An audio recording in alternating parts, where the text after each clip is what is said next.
Going on, everybody? Welcome back to the channel. Hope y'all are having a great day. I got called out to do a second opinion on a job that was recently done. I always find it interesting when they call me back, or they call me to do a checkup on an installation another company did, because the homeowners always tell you that they are, oh, that the company was a good company, yada yada, but they just want a second look at it, an inspection. So realistically, in my opinion, what's going on is they kind of know something's up. You know, they're doubting something. You know, and this is not a horrible job by no means, but just shows you that, you know, you can always be a little bit better.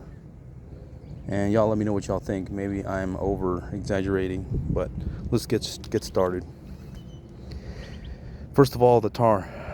This is a very poor tar job. If they really, if you were going to put any tar at all, the moment you touch tar, either you do it right or just tell the customer, hey, you know, the tar job is not included. It looks like you need a roofer out here. If you are going to do a tar job, I would recommend that you do a little tape line all around and give it a good little paint job so that it looks, you know, asymmetric. I'm completely against having tar actually put on the elbow anywhere, because of the fact that the house will pick up the odor, especially if you put it on the return side. The paint job here was done paper thin with the Pookie. They didn't even use hard cast. I mean, that thing's gonna crack. This, you know, 1 year guaranteed you it's gonna crack. They didn't put no hard cast and then Pookie. You know, it's just gonna crack. It's way too thin. Come around over here. Same thing. Again, the tar is gonna just work its way into the AC and blowing into the house. Not enough sealant and no hard cast. They should have put hard cast.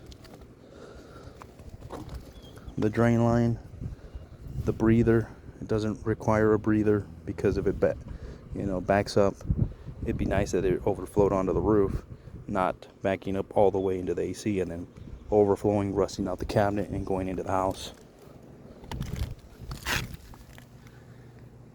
Nice high voltage job.